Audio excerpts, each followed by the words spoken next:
Hello students, तो कैसे हो आप सब लोग। आई एम आदित्य कछुआ सर और मुनि एजुकेशन के महाराष्ट्र बोर्ड चैनल पे आप सबका स्वागत है। तो मुनि एजुकेशन के महाराष्ट्र बोर्ड चैनल पे हम सारा का सारा आपका महाराष्ट्र बोर्ड से रिलेटेड कवर करा के लेंगे। तो अगर आप इस चैनल पे नए हो तो प्लीज कंसिडर सब्सक्राइबिंग। 5वी स्कॉलरशिप 2021 मीडियम इंग्लिश, त्यातला पहिला भाग मराठीचे 25 प्रश्न आपण आता सॉल्व करणार आहोत। इंग्रजी माध्यमाचे असल्यामुळे मराठी जी आहे ती थोडी सोपी असणार आहे। मराठीतला पहिला भाग, विभाग पहिला, आकलनावर आधारित, उतारा वाचा आणि दिलेल्या प्रश्नांची उत्तरे सांगा। पहिले प्रश्न वाचा आणि मग उतारा वाचा आणि परत प्रश्न वाचून मग पर्याय वाचा, म्हणजे तुम्हाला लवकर उत्तरे सापडतील। आपण अगोदर प्रश्न वाचून घेऊ। पहिला प्रश्न, आश्रमाचा परिसर कोणत्या आवाजाने भरून जात असे? प्रश्न दुसरा, आश्रमातील शिष्य कोणती गोष्ट करताना दिसत नाहीत? आणि प्रश्न तिसरा, सकाळी ऋषींची पत्नी काय करत असे? आता आपण पूर्ण परिच्छेद वाचून घेऊ, म्हणजे आपल्याला कोणता प्रश्न विचारलेला आहे परिच्छेद वाचताना उत्तर जिथे दिसेल ना तिथे लक्षात येतं। एक सुंदर नदीकाठी ऋषीमुनींचा आश्रम होता। आश्रमात अनेक विद्यार्थी गुरूंजवळ वेद अध्ययन करत असत। दररोज सकाळी गुरूंच्या पर्णकुडीतून स्वाहा स्वाहा घोष ऐकू येत असे। त्याचबरोबर आंतरिक पापांना धुणाऱ्या सुवासिक धुरांची वलय आकाशात जाताना दिसत असत। रोज सकाळी आश्रमातल्या वृक्षांवर झोके घेणाऱ्या पक्ष्यांच्या किलबिलाटांनी आश्रमाचा आसमंत भरून जात असे। रोज सकाळी काही शिष्य वेदोच्चार करत असत, तर काही वृक्षांना पाणी घालत असत। काही शिष्य अर्घ देण्यासाठी फुले वेचत असत, काही आश्रमातली रस्ते साफ करत असत। कोणी एखाद्या झाडाच्या फांदीवर कपडे वाळत घालताना दिसे, दुसरा एखादा वृक्षांच्या सावलीत ध्यानमग्न झालेला दिसे। रोज सकाळी ऋषी पत्नी पर्णकुटीच्या पडवीत बसून पाडसांना दर्भ व दुर्वांचा चारा भरवत असत। ती पाडसेही तेथे मजेत वागडत असत। हा झाला आपला परिच्छेद। जास्त काही आकलन होणार नाही, बरेचसे शब्द नवीन असणार आहेत, तरी सुद्धा आता प्रश्न वाचूत आणि त्याचं उत्तर कुठलचं असेल हे तर्क करूया आपण। पहिला प्रश्न, आश्रमाचा परिसर कोणत्या आवाजाने भरून जात असे? वाचतानाच सापडलं होतं, पक्ष्यांच्या किलबिलाटांनी आश्रमाचा आसमंत भरून जात असे। आता हा पर्याय आपल्याला शोधायचा आहे, कुठला आहे? पहिला पर्याय झऱ्यांची जुळजुळ, दुसरा गायींचे हंबरणे, तिसरा पक्ष्यांची किलबिल आणि चौथा लाटांची सळसळ। पक्ष्यांची किलबिल पर्याय क्रमांक 3 हे पहिल्या प्रश्नाचं उत्तर। आश्रमातील शिष्य कोणती गोष्ट करताना दिसत नाहीत? इथे दिसत नाहीत हे आपल्याला प्रश्नात विचारलेलं आहे। प्रत्येक वेळेस प्रश्न जे असतात पॉझिटिव्हच असतात असं नाहीये। इथे दिसत नाहीत विचारले, जर आपण पूर्ण वाचलं नाही तर दिसत आहेत विचारल्यासारखं वाटतं आणि मग आपलं कन्फ्युजन जास्त वाढते आणि इथे आपले 2 मार्क जातात। फुले गोळा करताना, झाडांना पाणी घालताना, वेदांचा उच्चार करताना, कपडे धुवत असताना।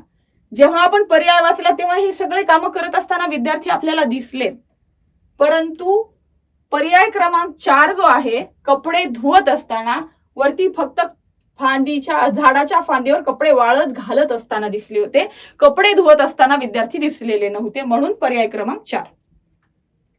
सकाळी ऋषींची पत्नी काय करत असे?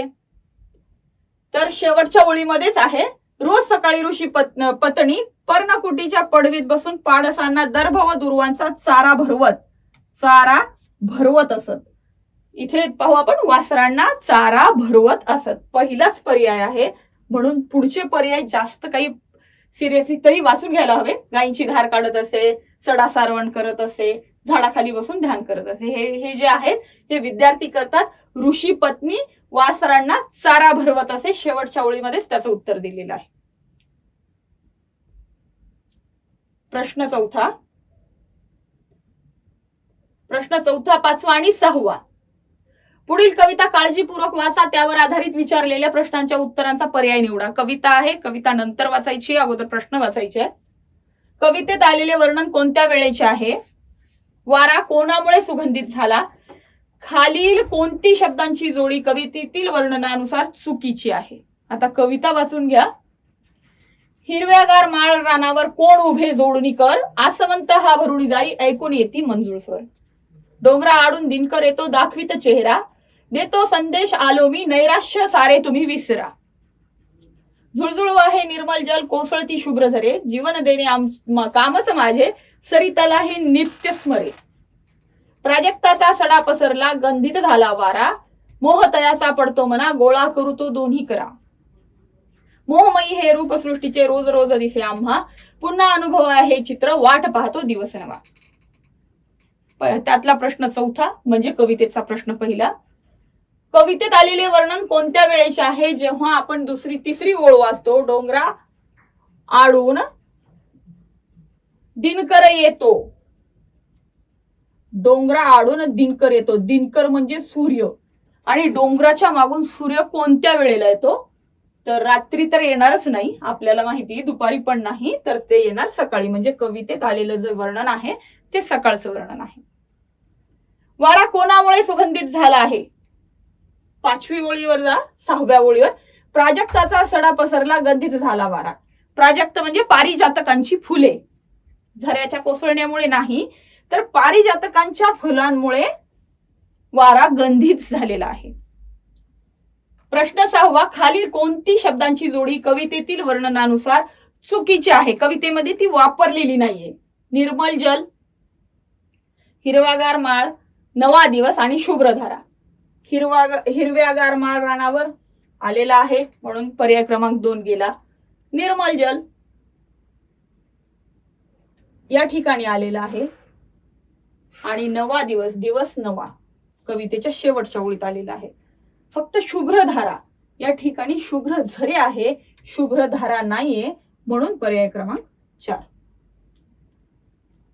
आता शब्द संपत्तीवर आधारित काही प्रश्न असतात. त्यातला प्रश्न 7वा हा त्यातलाच आहे. युद्ध या शब्दाला पुढील पैकी कोणता समानार्थी शब्द नाही? परत इथे ट्विस्ट आहे. समानार्थी शब्द विचारलेला नाहीये, तर समानार्थी शब्द नाही आहे असा शब्द सांगायचा आहे आपल्याला. लढा, समर, संग्राम हे तिन्ही शब्द आपण युद्धासाठी वापरतो. फक्त समीर हा शब्द आपण युद्धासाठी वापरत नाही, म्हणून पर्याय क्रमांक 4.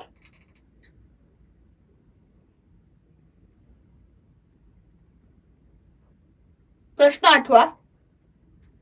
पुढील वाक्यातील अधोरेखित शब्दांचा विरुद्धार्थी शब्द निवडा. आम्ही सहलीमध्ये प्राचीन स्थळांना भेटी दिल्या. प्राचीन हा शब्द अधोरेखित केलेला आहे. प्राचीन म्हणजे पुराणा, पुरातत्व, जुना. तर आपल्याला त्याचा विरुद्धार्थी शब्द म्हणजे नवीन अर्थ असणारा शब्द शोधायचा आहे. पौराणिक, अर्वाचीन, प्रसिद्ध आणि पुरातन. पौराणिक, पौराणिक, प्रसिद्ध आणि पुरातन. पौराणिक आणि पुरातन म्हणजेच प्राचीन, म्हणजे त्याच्या समानार्थी शब्द आहेत. आपल्याला विरुद्धार्थी शब्द शोधायचा आहे.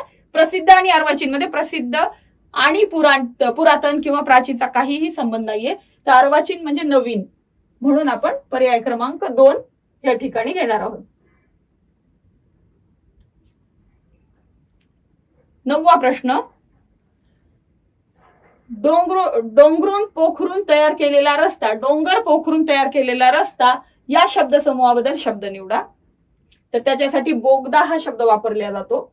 वाचन करत राहिल्यानंतर लक्षात येतं. नंतरचा प्रश्न तसाच आहे. किनकिन हा ध्वनिदर्शक शब्द कोणत्या नामाशी संबंधित आहे? तर किनकिन ही बांगड्यांची असते, त्याच्यामुळे पर्याय क्रमांक 1. प्रश्न 11वा. जसा फुलझाडांचा ताटवा तसा किल्ल्यांचा जुडगा. योग्य समूहदर्शक शब्द निवडा. तर समूहदर्शक शब्द म्हणजे कलेक्टिव्ह नाउन. जेव्हा जास्त किल्ले एका जागी असतात तेव्हा त्याला जुडगा असे म्हणतात. प्रश्न 12वा. प्राणी व त्यांची घरे यानुसार बरोबर असणारी जोडी निवडा. इथे आपल्याला बरोबर असलेली जोडी शोधायची आहे. ससा ढोली, साप बीळ, वाघ पागा, अस्वल अंबरखाना. तर इथं साप आणि बीळ ही बरोबर जोडी आहे. ससा पण बिळातच राहतो. ढोलीमध्ये तर घुबड किंवा पोपट राहतात. आणि वाघ गुहेत राहतो, पाग्यामध्ये नाही. आणि अस्वल जो आहे तो जंगलात राहतो, अंबरखाण्यामध्ये हत्ती असतो. म्हणून साप आणि बीळ ही जोडी बरोबर आहे. नंतरचा प्रश्न, प्रश्न क्रमांक 13वा. वाक्यप्रचार व त्यांचा अर्थ यानुसार चुकीची जोडी निवडा.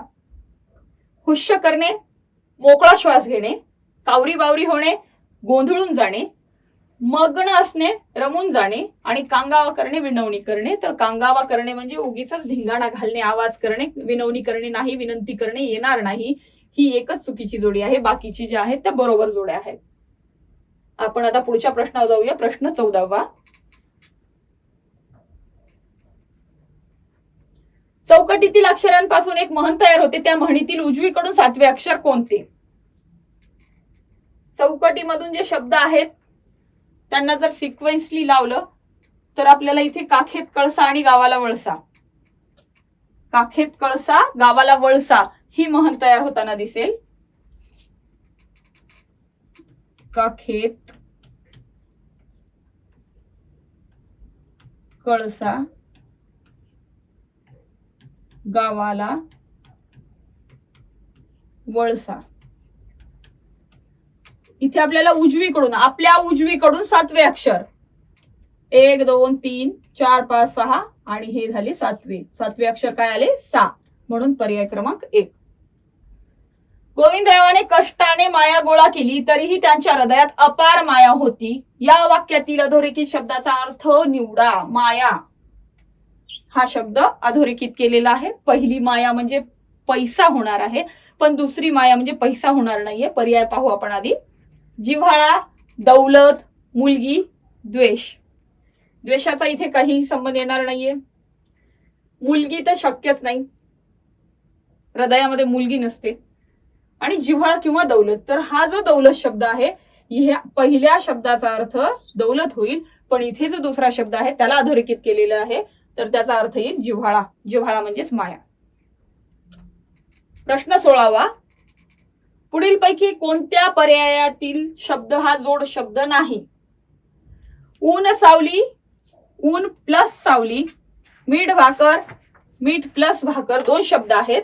भांडण तंटा, भांडण प्लस तंटा किंवा भांडण आणि तंटा, परंतु आमराई हा एकत्र शब्द आहे, म्हणून पर्याय क्रमांक 1 हा जोड शब्द नाही, तो एकच शब्द आहे, 2 शब्दांनी मिळून बनलेला शब्द नाही. प्रश्न 17वा. त आरू म्र या 4 अक्षरांपासून तयार होणाऱ्या अर्थपूर्ण शब्दातील 3ऱ्या व 4थ्या क्रमांकाच्या अक्षरापासून तयार होणाऱ्या शब्दाचा समानार्थी शब्द निवडा. याच्यापासून तयार होणारा शब्द आम्रतरू. आम्रतरू. 3रा आणि 4था तरु. तरुला समानार्थी वेल, आंबा, पक्षी का वृक्ष. तर तरु म्हणजेच वृक्ष, वृक्ष म्हणजेच झाड. म्हणून 17व्या प्रश्नाचं उत्तर पर्याय क्रमांक 4. प्रश्न क्रमांक 18. पुढील शब्दसमूहाचा अर्थ पूर्ण होण्यासाठी योग्य क्रियापदाचे रूप निवडा. मी उड्या मारत उंच कड्यावरून वेगाने डॅश. मी उड्या मारत उंच कड्यावरून वेगाने कोसळतात अनेक वचन, पडतात अनेक वचन, पडणे येणारच नाही तर कोसळते. मी उड्या मारत उंच कड्यावरून वेगाने कोसळते पर्याय क्रमांक 3. पुढचा प्रश्न पाहू आपण. प्रश्न 18वा. 19वा.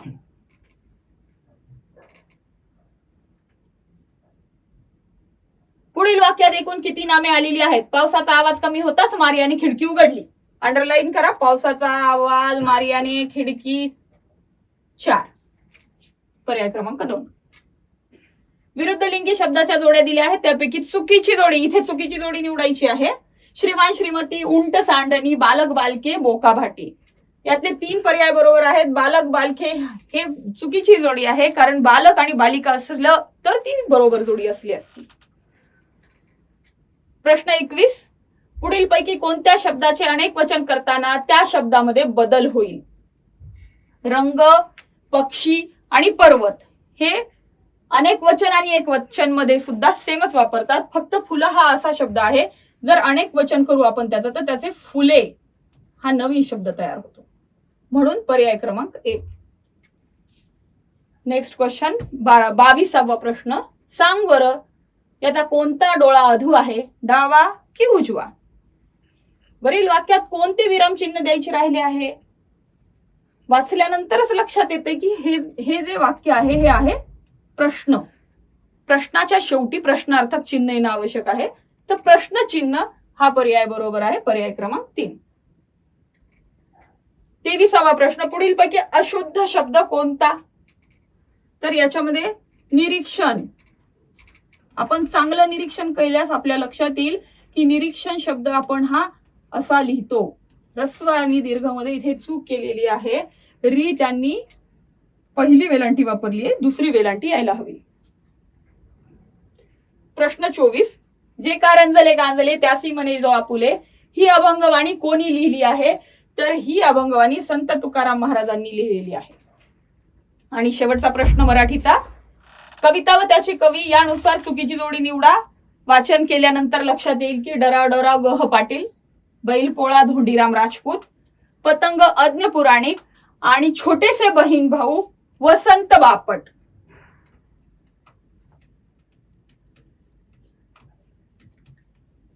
इथे नीलम मान गावे दिलेलं आहे, म्हणजे चौथा पर्याय चुकीचा आहे. मराठीचा पेपर 25 प्रश्न इथे आपले संपले.